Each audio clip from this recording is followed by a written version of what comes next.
राधे राधे मित्रों, मैं मीनाक्षी आपका स्वागत करती हूँ आपके अपने YouTube चैनल अपनी ग्रह अपने उपाय में। दोस्तों, आप सभी को आज की वीडियो में मैं आपकी दोस्त बताऊंगी वैशाख पूर्णिमा की व्रत कथा। पूर्णिमा का दिन चंद्रमा को सबसे प्रिय होता है क्योंकि पूर्णिमा के दिन चंद्रमा अपने पूरे आकार में होता है। पूर्णिमा के दिन दान करना अत्यंत शुभ माना जाता है। वैशाख, कार्तिक और माघ पूर्णिमा को तीर्थ स्नान और दान पुण्य दोनों के लिए बहुत अच्छा माना गया है। साथ ही साथ इस दिन पितरों का तर्पण करना चाहिए, यह भी बहुत शुभदायी माना जाता है। तो चलिए दोस्तों, शुरू करते हैं पूर्णिमा की व्रत कथा। पर उससे पहले मैं आपको बता दूं, अगर आपने अभी तक हमारे YouTube चैनल को सब्सक्राइब नहीं किया है तो आप हमारे चैनल को सब्सक्राइब करें, हमारे वीडियो पर लाइक करें। भगवान श्री विष्णुदेव आपकी सभी मनोकामनाओं को पूर्ण करें, ऐसी हमारी मंगल कामना है। तो चलिए दोस्तों, शुरू करते हैं जानकारियाँ। द्वापर युग में एक समय की बात है, माँ यशोदा ने भगवान श्री कृष्ण से कहा, हे कृष्ण, तुम सारे संसार के उत्पन्न करता, पोषक और संहार करता हो। आज मुझे कोई ऐसा व्रत कहो जिसके करने से मृत्युलोक में स्त्रियों को विधवा होने का भय न रहे, किसी को यम यातना भुगतनी न पड़े और यह व्रत सभी मनुष्यों की मनोकामनाओं को पूर्ण करने वाला हो। ये सुनकर भगवान श्री कृष्ण ने कहा कि हे माता, आपने मुझसे बहुत ही सुंदर प्रश्न किया है। मैं आपसे विस्तार पूर्वक कहता हूँ।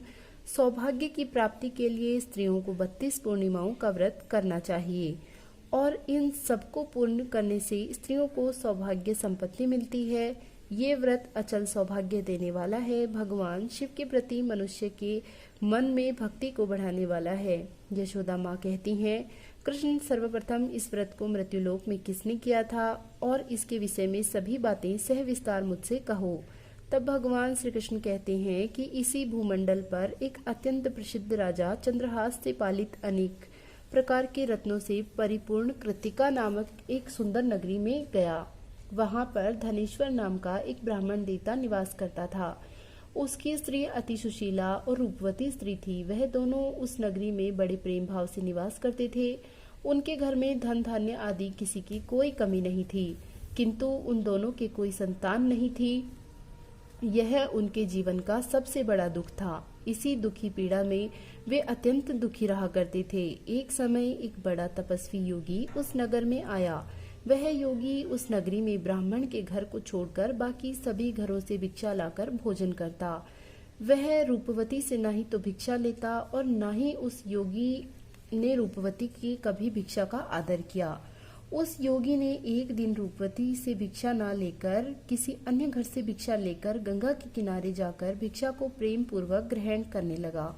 तब ब्राह्मण देवता ने योगी को ऐसा करते हुए देख लिया और अपनी भिक्षा का अनादर करते हुए देखकर वे अत्यंत दुखी और हैरान होकर ब्राह्मण देवता धनेश्वर उस योगी से कहने लगे कि हे महात्मन, आप सभी घरों द्वारा भिक्षा लेते हैं, किंतु मेरे घर की भिक्षा आप कभी ग्रहण नहीं करते। किंतु मेरे घर की भिक्षा आप कभी नहीं लेते। कृपा कर मुझे इसका आप कारण बताइए। तब वह योगी महात्मा कहने लगे कि निसंतानों के घर की भिक्षा पतितों के अन्न के समान हो जाती है और जो पतितों के घर का अन्न खाता है वह भी पतित यानी पापी हो जाता है। क्योंकि तुम निसंतान हो, तुम्हारे यहाँ कोई संतान नहीं है, अतः पतित हो जाने के भय से मैं तुम्हारे घर की भिक्षा नहीं ले सकता।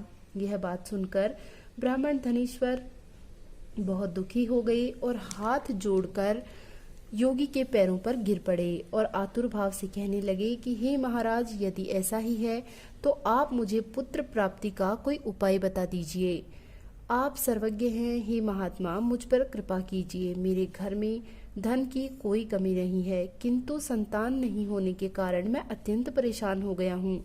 आप मेरे इस दुख का हरण करें, आप तो सामर्थ्यवान हैं। इतना सुनकर योगी जी कहने लगे कि ब्राह्मण, तुम चंडी देवी की आराधना करो। और ब्राह्मण घर आकर अपनी पत्नी से सभी वृतांत कहने लगे और फिर स्वयं चंडी के तप के निमित्त वन को चले गए और माता की आराधना करने लगे और उन्होंने व्रत भी किए। चंडी ने 16वें दिन उनको स्वप्न में दर्शन दिए और कहा कि हे धनेश्वर, जा, तेरे को पुत्र रत्न की प्राप्ति होगी, किंतु 16 वर्ष की आयु में उसकी मृत्यु हो जाएगी। किंतु यदि तुम अपनी पत्नी सहित 32 पूर्णिमासियों का व्रत करोगे, विधि पूर्वक श्रद्धा के साथ व्रत करोगे, तो वह तुम्हारा पुत्र दीर्घायु हो जाएगा।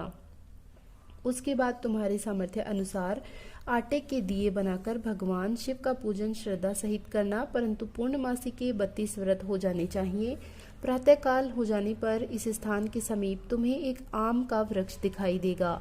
उस पेड़ पर चढ़कर एक फल तोड़कर शीघ्र ही अपने घर चले जाना। फिर अपनी स्त्री को सारा वृतांत बताना और ऋतु स्नान करके वह स्वच्छ होकर भगवान शंकर जी का ध्यान करके उस फल को खा लेगी। तब भगवान शंकर की कृपा से वह गर्भवती हो जाएगी।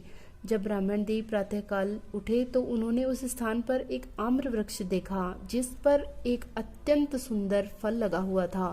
ब्राह्मण ने उस वृक्ष पर चढ़कर आम के फल को तोड़ने का प्रयत्न किया, किंतु कई बार प्रयास करने पर भी वह वृक्ष पर नहीं चढ़ पाया।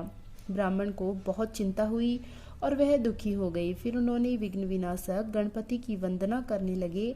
हे दयानिधे, आपने भक्तों के विघ्नों का नाश करके उनके मंगल कार्य को करने वाले, दुष्टों का नाश करने वाले, रिद्धि सिद्धि को देने वाले, हे गणपति, मुझ पर कृपा करके मुझे बल और बुद्धि की प्राप्ति करवाई, मैं अपने मनोरथ को पूर्ण कर सकूं। इस प्रकार भगवान गणेश जी की प्रार्थना करने पर उसकी कृपा से धनेश्वर वृक्ष पर चढ़ गया और उसने एक अति सुंदर आम का फल देखा। तो उसने विचार किया कि जो वरदान से फल मिला था वह यही है और कोई फल यहाँ दिखाई नहीं दे रहा। उस धनेश्वर ब्राह्मण ने उस फल को जल्दी से अपनी स्त्री को ला करके दिया और उसकी स्त्री ने अपने पति के कहे अनुसार वह फल खा लिया और वह गर्भवती हो गई। देवी जी की असीम कृपा से उसे अत्यंत सुंदर पुत्र रत्न प्राप्त हुआ, जिसका नाम उन्होंने देवदत्त देवीदास रखा। माता पिता के हर्ष के साथ वह बालक शुक्ल पक्ष के चंद्रमा की भांति अपने पिता के घर में बढ़ने लगा। माँ भवानी की कृपा से वह बालक अत्यंत सुंदर, सुशील और विद्या में निपुण हुआ। दुर्गा जी की आज्ञा अनुसार उसकी माता ने 32 पूर्णमासी का व्रत किया आरंभ कर दिया, जिससे उसके पुत्र दीर्घ आयु हो जाए तथा बालक को 16वां वर्ष लगते ही देवीदास के माता पिता को बड़ी चिंता हुई और उन्होंने अपने मन में विचार किया कि उनके पुत्र की मृत्यु यदि उनके आंखों के सामने हो जाएगी तो वे इस दुर्घटना को किस प्रकार सहन कर सकेंगे। तो उन्होंने देवीदास के मामा को बुलवाया और कहा कि हमारी इच्छा है देवीदास 1 वर्ष तक काशी जाकर विद्या का अध्ययन करे और उसको अकेला नहीं छोड़ना है, इसीलिए तुम उसके साथ जाओ और 1 वर्ष के बाद उसको वापस ले आना। सारा प्रबंध करके उसके माता पिता ने देवीदास को घोड़े पर बिठाकर अपने मामा के साथ उसे विद्या अध्ययन करने के लिए भेज दिया, किंतु यह बात उन्होंने उसके मामा को या किसी अन्य को नहीं बताई। धनेश्वर अपनी पत्नी के साथ अपने पुत्र की मंगल कामना तथा दीर्घायु के लिए भगवती दुर्गा की आराधना तथा 32 पूर्णमासियों का व्रत करना आरंभ कर दिया। विधि विधान से तथा अन्य उन्होंने 32 पूर्णमासियों का व्रत संपूर्ण किया। कुछ समय के बाद एक दिन वह मामा और भांजा मार्ग में रात्रि बिताने के लिए गांव में ठहरे हुए थे। उस दिन उस गांव में एक ब्राह्मण के अत्यंत सुंदरी सुशीला गुणवती कन्या का विवाह होने वाला था। जिस धर्मशाला में वह रुके थे उसी धर्मशाला में वर तथा उसकी बारात भी ठहरी हुई थी।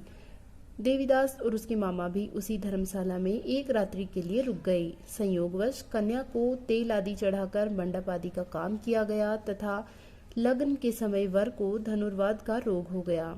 इस पर वर के पिता ने अपने कुटुंबियों से परामर्श करके निश्चय किया कि ये देवीदास मेरे पुत्र के समान ही सुंदर लगता है, इसके साथ ही लग्न करवा दूं तथा बाद में विवाह के अन्य कार्य मैं अपने पुत्र के साथ करवा लूंगा। ऐसा विचार करके देवीदास के मामा से बोला, तुम थोड़ी देर के लिए अपने भांजे को हमें दे दो, जिससे विवाह के सभी कार्य सुचारू रूप से सिद्ध हो जाएं।